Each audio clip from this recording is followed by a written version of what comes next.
Om jag hade vetat det som jag vet idag om SSRI-preparat så kanske skulle han leva.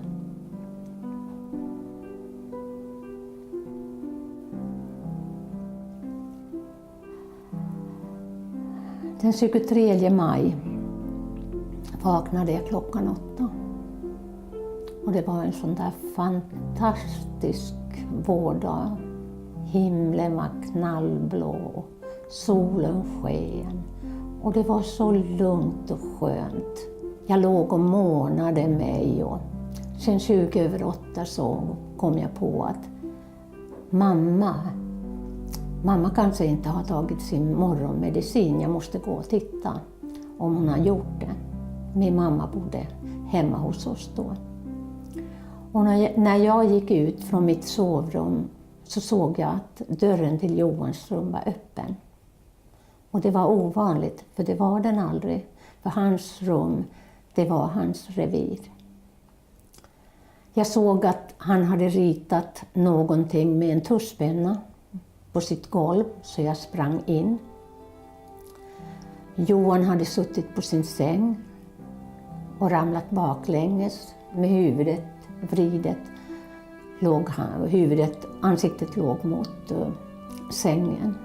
Hans stora blandrashund låg bredvid honom. Och när jag springer fram till honom och ska ta på honom så biter hunden mig, hugger mig i höger hand. Så att tänderna gick igenom. Och jag fick vänster hand under Johan och vände på honom och såg jag att han var död. Och under de här sekunderna där, när sanningen gick in att nu hade det hänt någonting som var totalt oåterkalleligt. Johan var död. Kände jag hur jag kom till gränsen av vad en människa klarar av.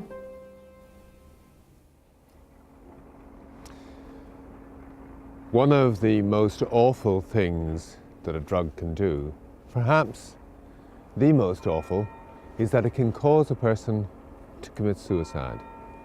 It's awful not just because this is the end of a life that shouldn't have been brought to an end early, but because on the way to commit suicide, the drug can often cause great mental agony.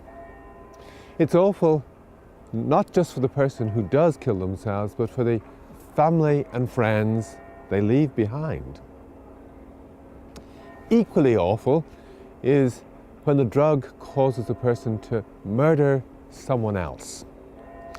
This too is awful for the family and friends of the person who commits the murder and the family and friends of the person who ends up dead or injured.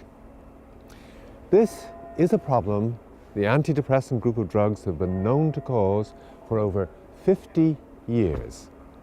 But now, at a time when even the pharmaceutical companies concede that their drug can cause this problem, there are experts here in Sweden actively denying that the problem can happen.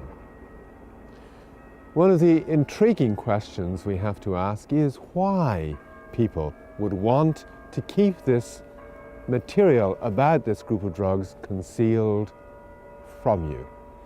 The drugs can be incredibly helpful, but they're only helpful if we know what the risks may be. Unless we know what the risks may be and how to use them wisely, this group of drugs, which should be a help, may cause more harm than good. And Professor David Healy knows what he's talking about, having worked with SSRIs for 30 years. But why are the Swedes not informed of the risks? Well, the vacuum cleaner salesman doesn't only visit the doctor. Depending on personal contacts, experience and social status, the salesman knocks at the door of experts, authorities, media and politicians. The salesmen want the doctors to prescribe the same drug for a variety of diagnoses, and since the national health authorities use experts with ties to the industry, no one puts an end to this development or culture. Everyone seems to have something to lose if they show care and concern. The result is frightening.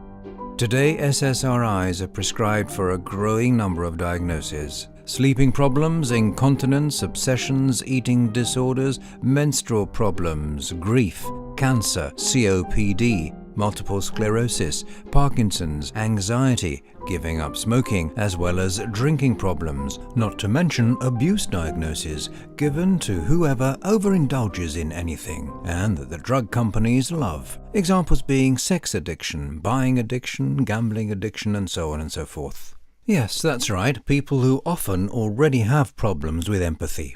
And the list of conditions treated with SSRIs gets longer every year. SSRIs are even being prescribed to suppress a guilty conscience, but no one talks about it. It sounds far better if it's described as post-traumatic stress disorder combined with depression, or perhaps that you're battle-weary, been involved in a serious accident, or that a family member has committed suicide.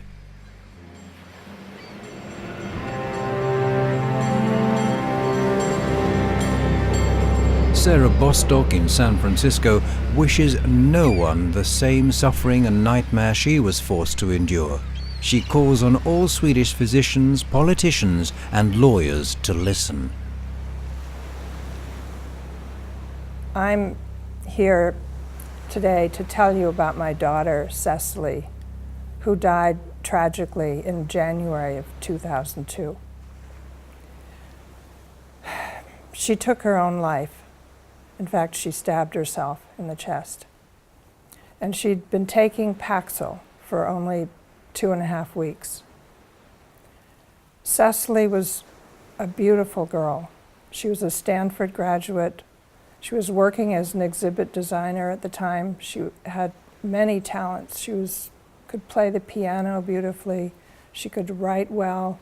She was an artist. And she, in the months before she died, she was struggling with some of the issues that a young adult often struggles with, what she was going to do with her life. And she began to have anxiety and trouble sleeping, and eventually sought medical help because of not being able to sleep, really. She was put on Paxil, and at first, the first couple of days, first few days, she was really very good. She was almost euphoric even, almost too good, you might say. But it changed quickly, and she became irritable and grumpy and very agitated, not her normal self at all. And at the time, she was living at home, actually, because her apartment was being remodeled. And I was very concerned about the change that I saw in her, actually, and I recommended that she go see her doctor. And so she did go to her doctor, and the doctor said, maybe Paxil is kind of bothering you. Why don't we try something else? So she gave her new prescriptions and told her to stop taking the Paxil. And that was the day before she died. So she stopped taking the Paxil very abruptly and started this new medicine. And, that night she was very pale, and she seemed very frightened, even though she couldn't say what she was frightened about, but she just, and she was very agitated. It was a very cold January night, and I woke up and I was shaking, really, because I was frightened, really. But anyway, I went back to my own bedroom, and then later,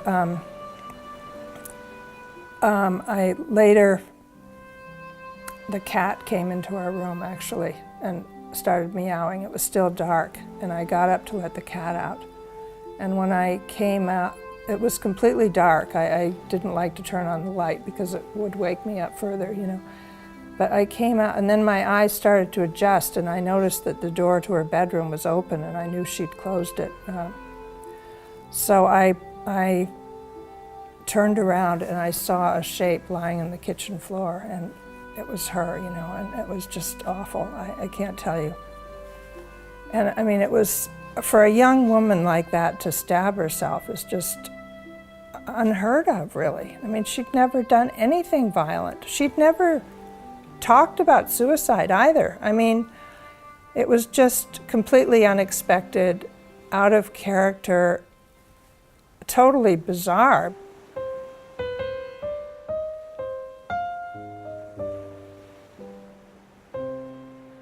The almost total cover-up in Sweden with regard to the risks of certain medicines has led to famous doctors simply appearing to be unaware of any possible problems. Ulla-Karin Nyberg is a psychiatrist and chief physician in Stockholm. Det där låter som en mytbildning som finns, att det skulle vara någon slags dödsmedicin. Det finns ingen vare sig klinisk erfarenhet eller forskning som visar att antidepressiv behandling är en dödsmedicin eller kraftigt ökar risken för att människor tar sitt liv. Men det finns väldigt mycket forskning som visar att det hjälper. In healthy volunteer studies of this drug, people have committed suicide. In studies of these drugs used for obesity, used to help people stop smoking, used to help people who are anxious, people who aren't depressed. To go into these trials, you cannot be depressed. When the drugs have been used in trials like this, in trial after trial, there's a much greater number of people going on to try to kill themselves or to actually kill themselves than happens on the placebo, on the sugar pill in the same trial. In order to sell medicine to pregnant and new mothers, the doctors even deny the risk of birth defects. Dee Mangin, doctor and researcher in New Zealand, believes that the price is just too high. For women who use these drugs in pregnancy, particularly that first early part of pregnancy, there's an increased risk that the baby they're carrying will have birth defects, will be born with birth defects, particularly heart defects. And they can be extremely serious and in some cases life-threatening. The rate is low, but for those families where a child is born with a birth defect, the effect is devastating for the child, for the mother, and for the family.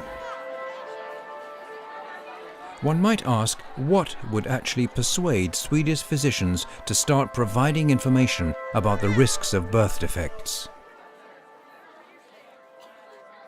My name is Christian Delahunty, and when I was 27 years old, I had lost my mother, and my doctor put me on antidepressants in order to cope with her death.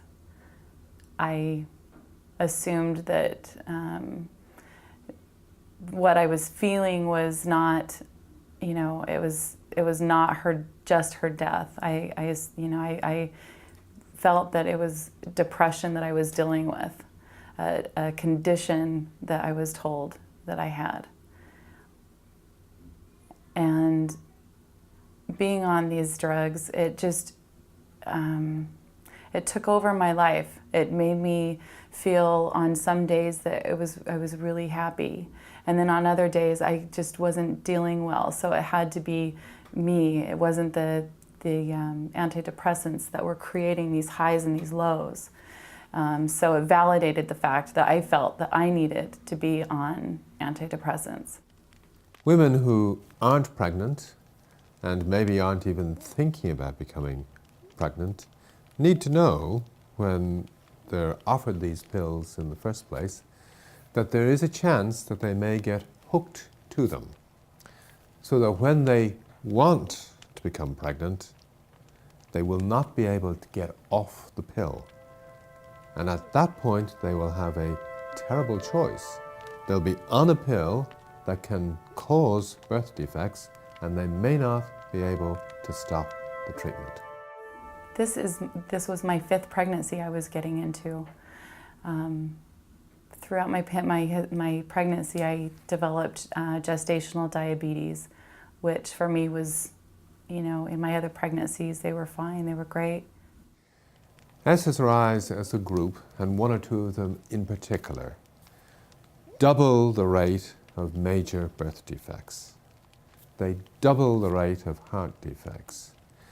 They double the rate of miscarriages. That is, the woman, roughly 8% of women, when they get pregnant, the pregnancy ends in a miscarriage. On SSRIs, the figure is more like 15 to 16% of pregnancies end in a miscarriage. The doctor that was there was not my regular doctor. It was not my OB, and she had gone out of town. So the doctor, as soon as I found out that I was staying, I told my husband that he needed to go get my Effexor, because if I don't take my medication, I would start to spin severely and get really sick. So it was important that I took it every single day. And when the doctor heard that I had said Effexor, he became alarmed and asked me, he's like, "What are you taking?"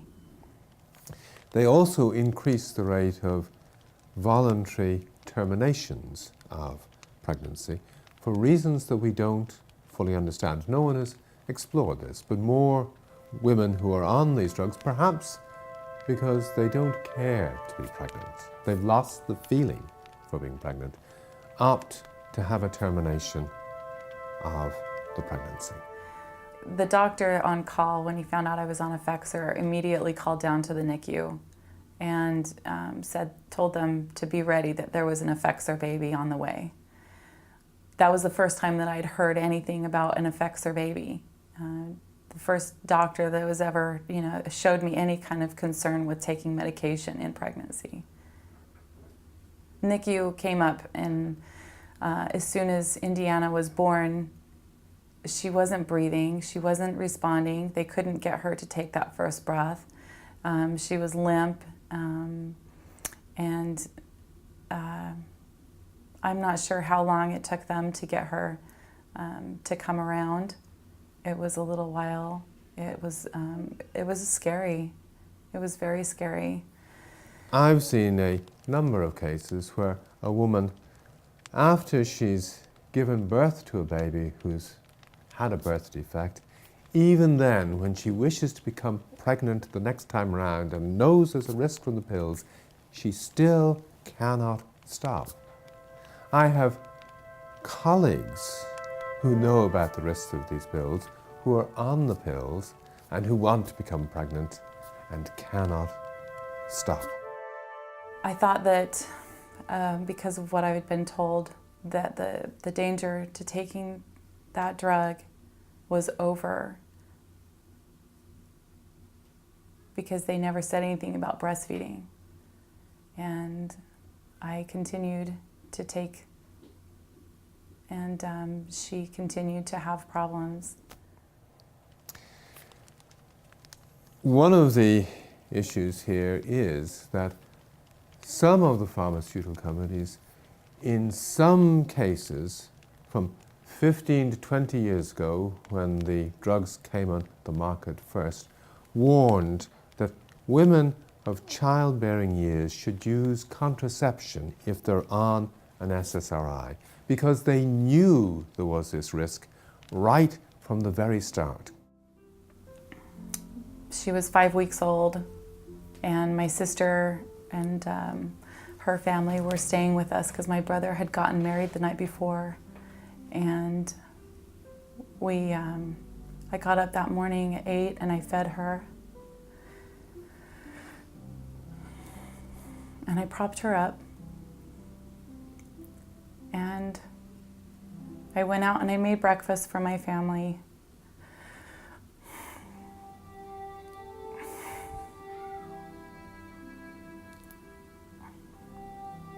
And I went in at 10 o'clock to get her up to get ready, and I found her not breathing. So my sister started doing CPR on her, and the paramedics came, and it's all kind of a blur. Everything happened so fast. And we rushed up to the hospital. They somehow, I don't know how they did, but they got her heart beating after 45 minutes of CPR. And we sat there at the primary children's for a week. She was on life support. And they had done a couple of scans of her brain, and each one, it showed even more damage. And we knew that that was going to be it. There was nothing we could do to save her. But the marketing of these pills has often been to women of childbearing years. They have been seen as the greatest market for the pills.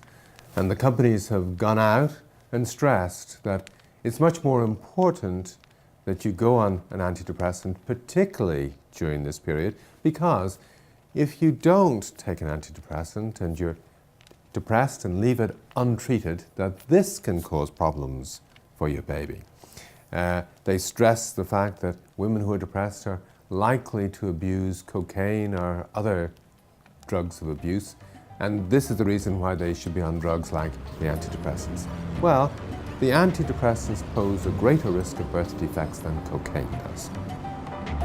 In Los Angeles, we found the well-known law firm that for a couple of decades has helped victims of SSRIs. One of the experts in the field of antidepressants is Michael Baum. There are negative side effects to these drugs. They are molecules that have a reaction in the brain and in the system. And some people experience suicidal ideation, suicidal behavior, suicide attempts when the dose is increased or the dose is decreased of antidepressants. That's not widely known and was not widely known in the US and may not be widely known in Sweden. From what I understand, it's not well published. What's well published is that it's a safe and effective treatment. More needs to be said about the negative reactions that occur. For instance, the majority of people that are placed on these drugs are women, and they're women of childbearing age. What they need to know, and needs to be explained to them, is that the mechanism that this drug works by is manipulating a molecule, what's called a neurotransmitter, which is a signaling molecule for fetuses, embryos, while they're developing. And that level of that molecule gets manipulated by the drug and can cause birth defects, can cause cardiac birth defects. Actually, there's a Swedish study, a Swedish birth registry that has been responsible for tabulating a lot of this data, but it doesn't get out enough to the public in general. What you get instead is people are told, well, there's a high rate of depression amongst pregnant women, so they need to be placed on this drug. Swedish women who are pregnant need to be prevented from having postpartum depression. När hustru var gravid med våra barn, vi var överens, hon är gammal sjuksköterska och klok i sig själv utan mina råd. Och om hon hade varit deprimerad då, så skulle jag aldrig ha tillåtit henne att ta mediciner som påverkar hennes hjärna och går över till fostrets hjärna. Aldrig under några som helst omständigheter. Jag skulle ha sett till att hon har fått terapi och orkar gå igenom det. However, in Sweden, there's an increasing number of sites that tell about postpartum depression and how even 10% of the male population suffer from it. Why are no warning bells ringing? Women who through the ages have been praised and cherished for their beauty and motherly instincts are now taking pills that eliminate their sex drive, render them less considerate, and put their children's health at risk.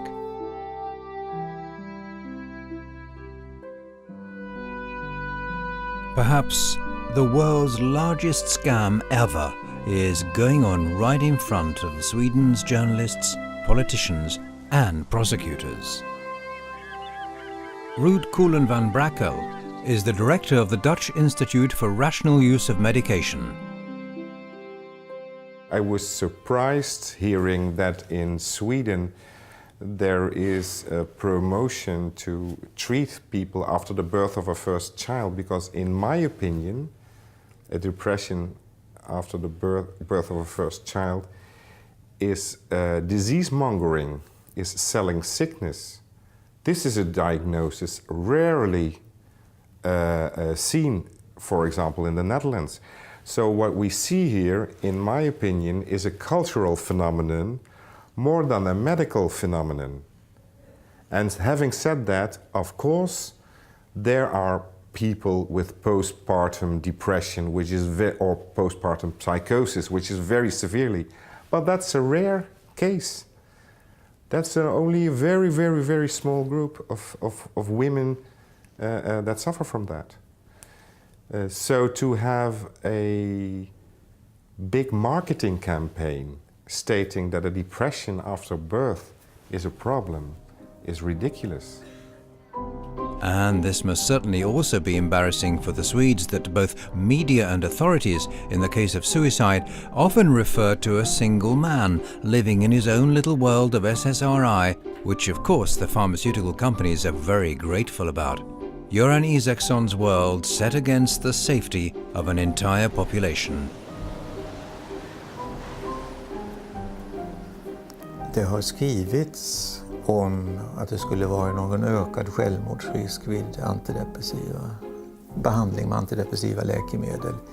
Det är en ren spekulation. Det är inte på något sätt visat och det är i högsta grad otroligt. We've just heard Dr. Isaksson say that the idea that these drugs could cause you to commit suicide is just speculation. It's not.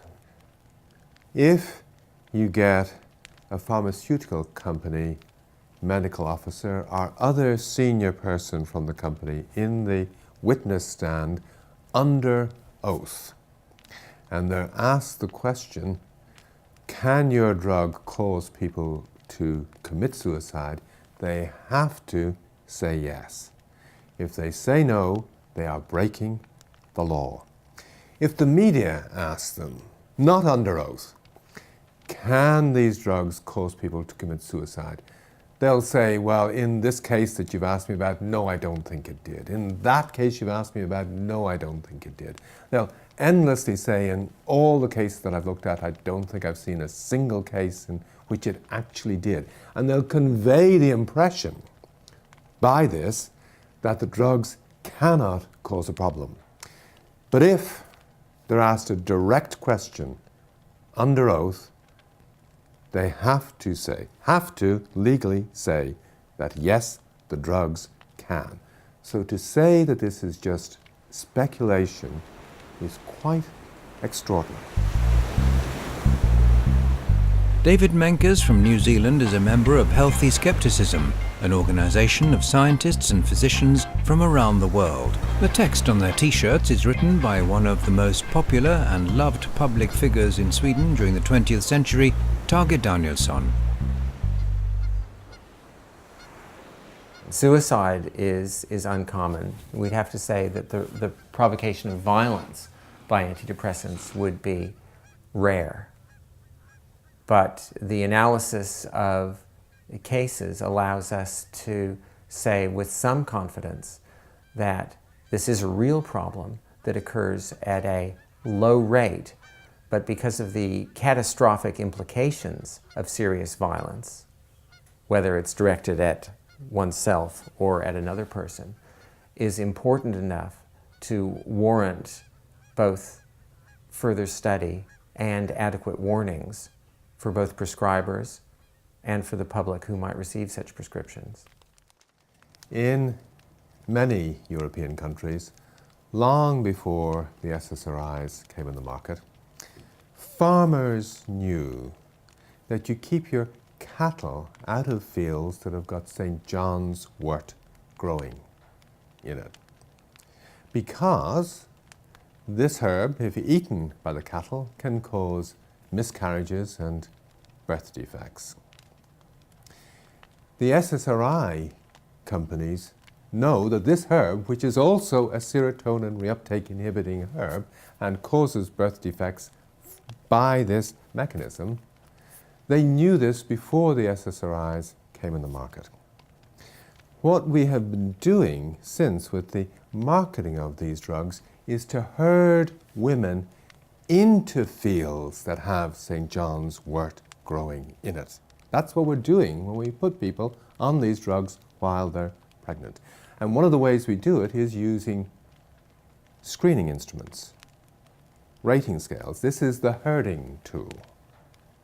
It's the marketing departments of pharmaceutical companies often who distribute instruments like this to doctors or clinics, knowing that if the rating scales are filled up, the rating scale causes a problem that the drug becomes the solution for.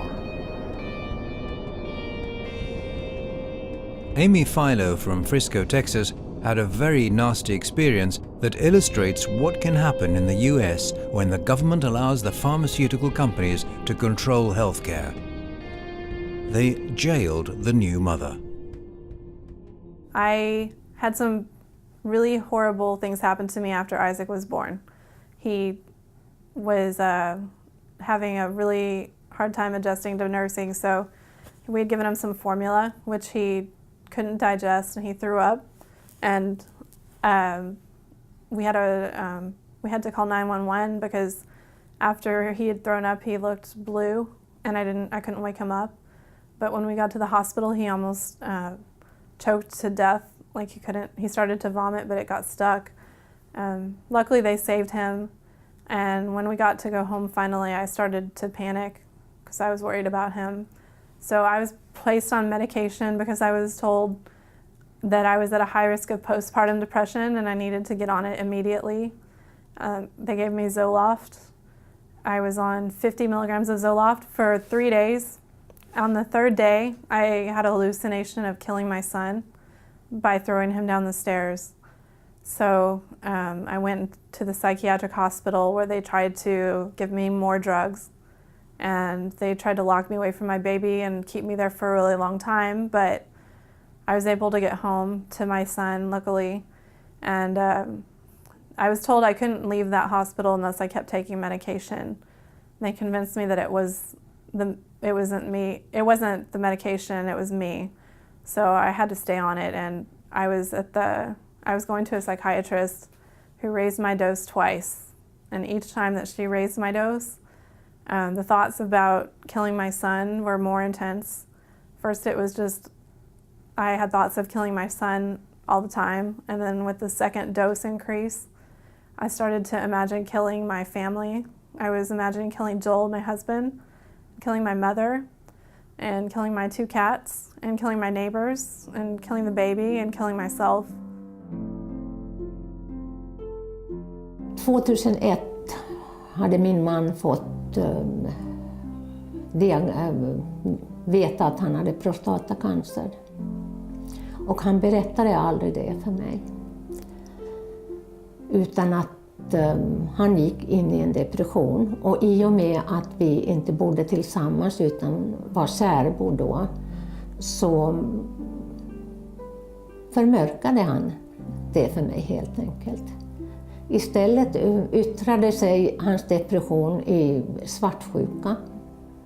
Att han trodde att jag träffade andra män.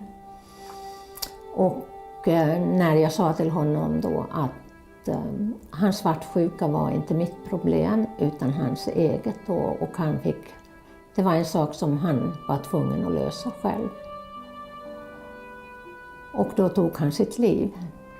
Och efteråt fick jag veta då, när jag läste journalerna, så fick jag ju veta då att han hade fått den här cancerdiagnosen och att han hade fått Zoloft som han åt. Och att datumet stämde då att han hade ätit precis 12 dagar när han tog sitt liv.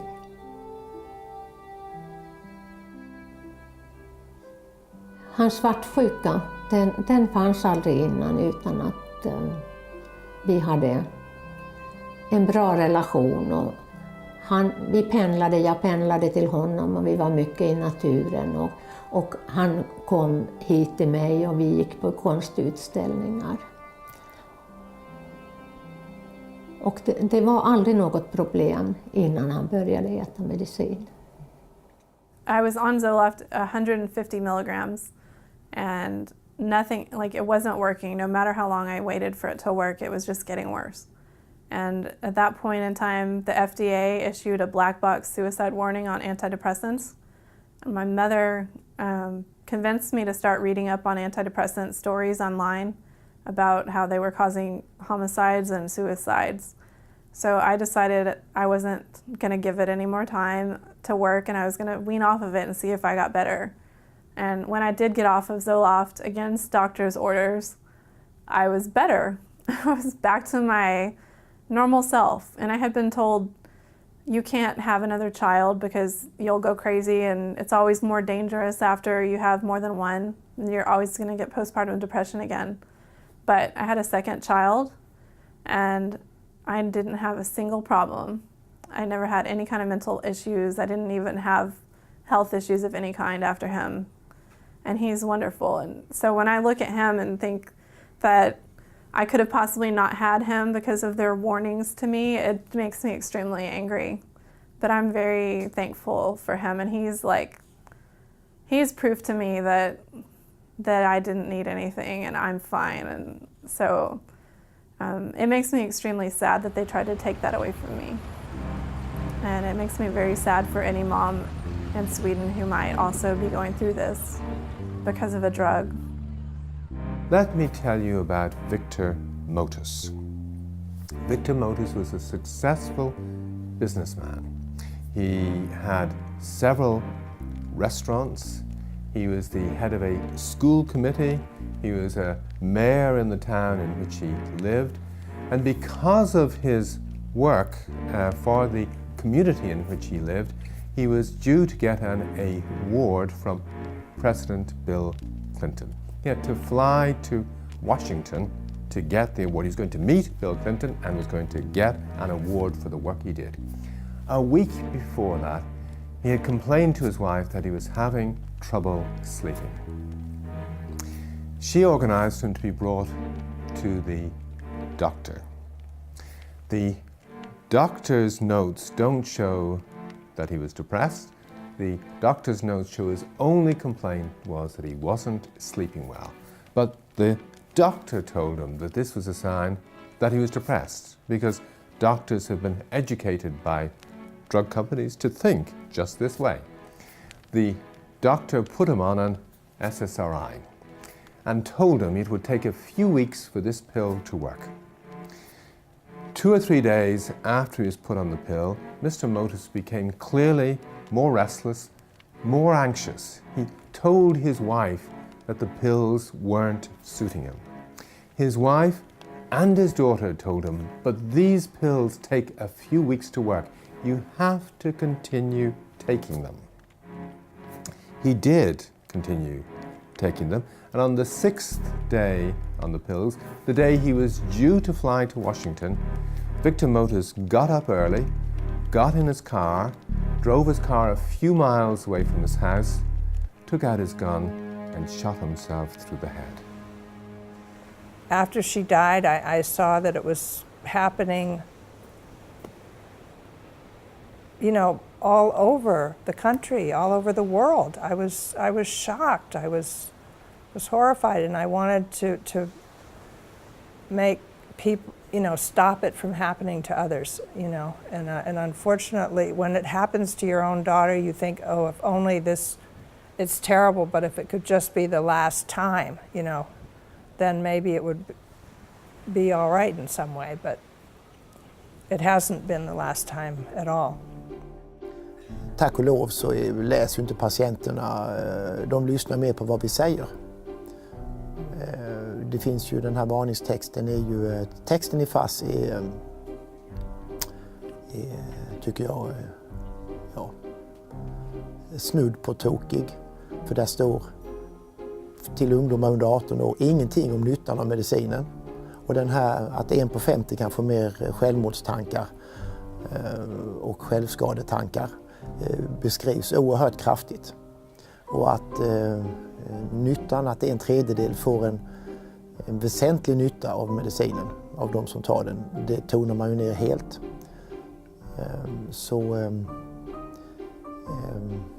Vi har ju ibland problem att man måste skriva jag menar verkligen detta. Det finns en term som heter sick. Jag menar verkligen detta om man skriver ut fluoxetin till en 17-åring. Annars expedierar inte apoteket för då vill de vara säkra på att vi har läst varningstexten och verkligen menar detta. Så bekymret är ju en del att man får byråkrati, att man då måste ringa tillbaka till apoteket och säga att man verkligen menar det.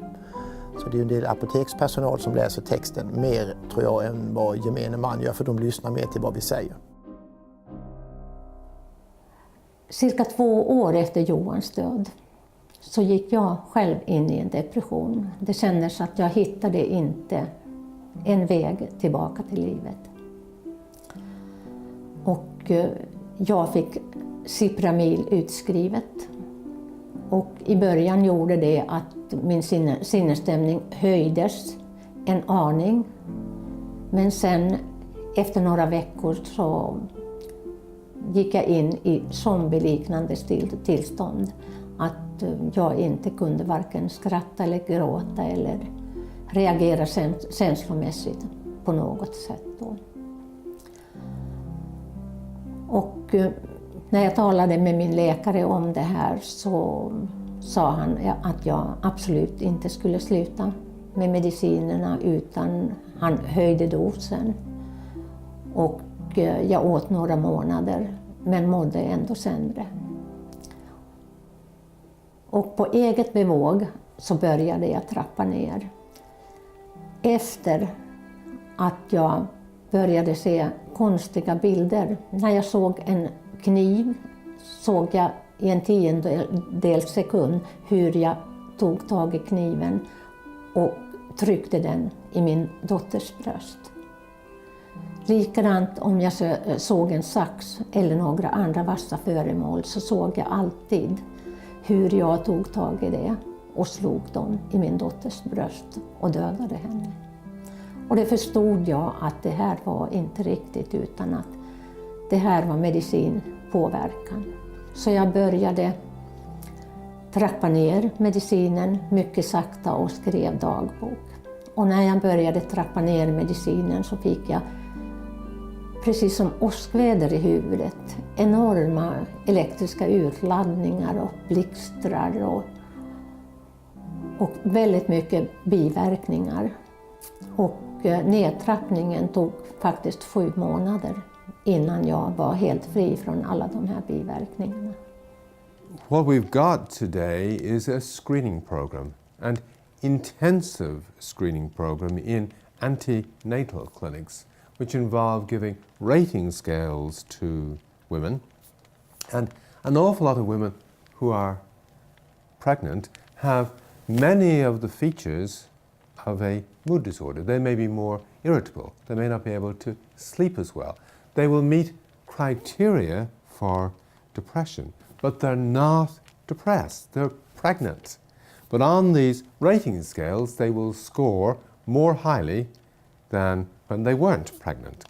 Actually, if we repeat the rating scales more than once, you can often see that the score drops off without treatment, but the rating scales aren't repeated. On the basis of one rating scale, the woman will often be told she's depressed and that she should go on antidepressants. It was rare 20 years ago to give women antidepressants. Now, in some countries, the rate at which women are on antidepressants during pregnancy is up to 10 or 15% of women.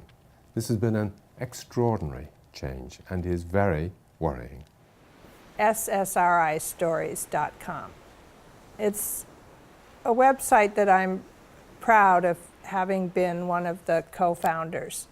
I was part of a group that was circulating stories that were similar to my daughter's or were examples of violence, murder even, murder-suicide, or just bizarre behavior, road rage, all kinds of things that people on antidepressants were doing. And it just seemed from seeing all these stories that it couldn't just be that the people were sick, because the patterns were so similar, and very often it was when they were just starting the antidepressant or changing the dose. And so I thought it would be very powerful to have those stories in a database rather than just a list. And a database where you could sort according to drug or type of event or the place. There's a very important issue here for the police or anyone involved with crimes of one sort or the other. In the case of people who commit suicide in unusual circumstances, for instance, or homicides that are very unusual or frenzied, or other crimes where the perpetrator of the crime appears to have no motive at all, the police are often aware that they are on one or other of the antidepressants. It's very important to bring this to the attention of the courts. It isn't the case that everybody who's on these drugs who commits a crime should be excused their crime because they were on the drug, because there's a lot of people who commit crimes in the normal way on the drugs, and they should be held fully responsible for their crime. But there is a group of people who would not have committed the crime were they not on the drug, and it's important for the justice system to recognize this group of people. The courts will have a problem because as a society we haven't worked out properly yet where responsibility lies in these cases. The responsibility to some extent lies with the experts who deny there could be a problem. The responsibility to some extent lies with the pharmaceutical companies who for a long time have denied there could be a problem. These are tricky issues to get to grips with, but the use of the drugs is going to be much, much safer if people recognize for some people there can be a problem. This recognition needs to start right when people get put on the pills. First, they need to get the right warnings, and it also needs to go all the way through until perhaps after they've killed themselves or after some crime has been committed. People need to be aware of the role the drugs may have played, even at that point. Matt Miller was 13. He died in June 1997 in Kansas. His parents had taken him to the doctor. He was acting out after the family had moved from another town. The doctor gave him a sample pack of Zoloft. Kara Baker was 12 years old. She died in June 2001 in Idaho. She'd been on Paxil for 7 months.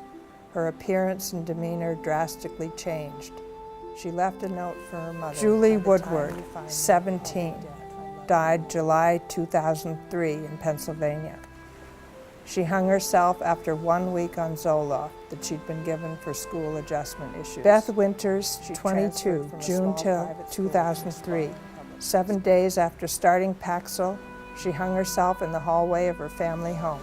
She had eating issues, a little trouble sleeping.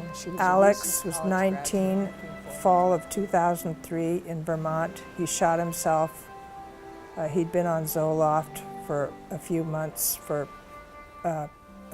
problems adjusting to college. When has a society decided to sacrifice the safety, the health of its own children for an industry? After 8 years of taking medications, I now had to deal with everything that I had suppressed. So it never went away. It never went away.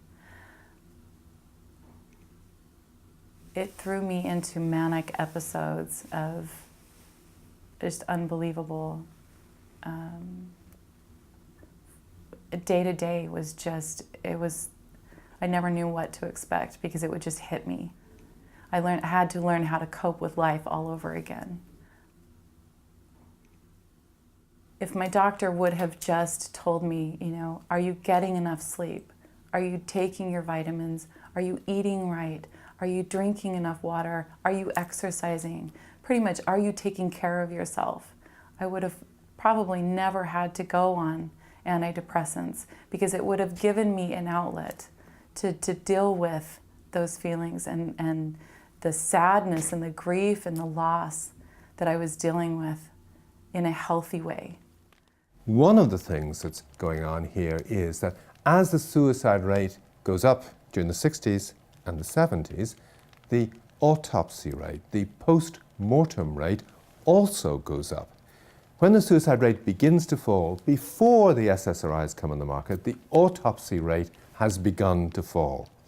If we don't do post-mortems, we don't find the suicides, and we don't find the homicides either.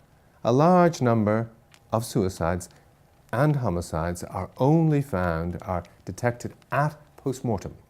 And because we're doing so many fewer post-mortems now than we used to do before, this is the likely reason why we appear to have a lower rate of suicide. In all the countries where the autopsy rate has fallen, the rate of suicide has also fallen.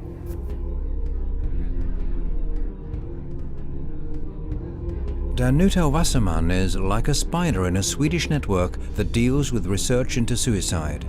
They know about the risks associated with SSRIs, but unfortunately they're doing their best to tone down the problems. Själva medicinen kan framkalla biverkningar som jag har talat om. Antingen aggressivitet eller djupa självmordstankar eller självmordsförsök. Men det är väldigt sällsynt och det såg man mest hos de som är 24 år och under. Så att alla studier visar att alla andra åldersgrupper gagnas av denna typ av behandling.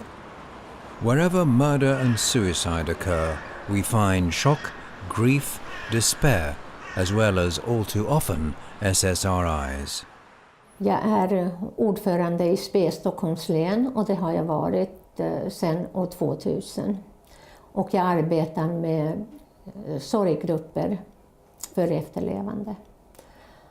Och under de senaste 3 åren så har jag blivit förundrad över när efterlevande berättar att cirka efter 4 veckor försöker läkarna övertala dem att äta antidepressiva mediciner, SSRI-preparat. Policemen, politicians, you know, what are the consequences of these people taking antidepressants and having their emotions flattened and their judgment impaired and their conscience altered? På Google kan man läsa att sådana biverkningar finns. Men sen vet jag att distriktsläkare, väldigt många av dem har olika sjuksköterskegrupper eller telefon och sånt. Då säger man att märker du att du inte mår bra?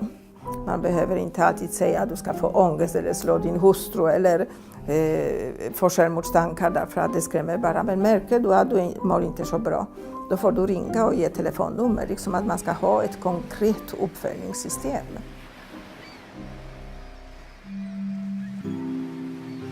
One of Sweden's foremost experts in CBT, or cognitive behavioral therapy, and suicide is Professor Jan Beskov in Gothenburg. In its guidelines from 2010, Sweden's National Board of Health and Welfare recommended both cognitive therapy and antidepressants, something Jan Beskov disagrees with.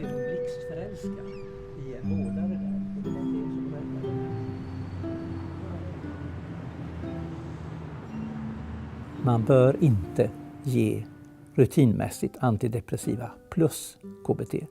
Därför att då vet man sen inte vad det är som har verkat. Och eftersom antidepressiva mer och mer tenderar att bli en livslång behandling och vet man inte om det är den som har verkat eller KBT som har verkat, så försätter man patienten kanske i en långvarig behandling som är helt onödig, som dessutom ger honom en hel del biverkningar. Så att så långt man kan, en behandling i sänder, och det är en vanlig princip inom all forskning också. A country like Sweden, countries that haven't gone through all this, you're being targeted now. And beware of guidelines for doctors that are written by doctors who are getting paid by the manufacturers of the drugs that they're pushing. This is drug pushing on a major, massive scale. Och med den erfarenheten som jag själv har idag av antidepressiva så är jag helt övertygad om att preparaten har med både min sons och min mans död att göra. Ingen hade talat om för min man heller att du kommer att må sämre när du börjar ta de här preparaten. Och att man ska vara uppmärksam. There are in fact also Swedish psychiatrists who believe that it is important to be aware of the risks. One of them is Bo Runesson, professor at the Karolinska Institute and chief physician at Capio St. Göran's Hospital in Stockholm. Jag tror att den risk som finns för självmord när man tar antidepressiva läkemedel har ett samband med den förstärkta ångest man får i vissa skeden av behandlingen, särskilt tidigt. Men det är väl också så att det finns människor som upplever att den antidepressiva medicineringen tar bort en del av deras nära förhållande till upplevelsen av omvärld och nära personer. Att man blir lite mindre känslig, på gott och på ont. Göran Högberg, chief physician and psychiatrist in Stockholm, has for a long time warned about the danger of SSRIs. Tidigare så trodde man att självmordshändelserna inträffade i början av behandlingstiden, men TAD-studien visade med 15% självmordshändelser för fluoxetingruppen att de inträffade under hela behandlingstiden, vilken var 9 månader. Kanske är det så att antidepressiva medel av det slag som vi mycket använder nu gör att man blir lite mindre bekymrad om sånt som normalt sett bekymrar en. Att man blir lite okänslig. Att man kanske bryr sig lite mindre. Och därmed finns ju en risk att de normala spärrar man har därför att man tar hänsyn till omgivningen inte är lika starka. Och sen har vi också det här med sexualiteten som blir negativt påverkad i många fall, både hos pojkar och flickor. Och det här är allvarligt därför att ungdomar är ju färdiga med att upptäcka kärleken. Den formen av att man är mindre bekymrad om sånt som annars är viktigt kan ju göra att det är lättare till att man då också bortser från hur ett självmord kan skada omgivningen.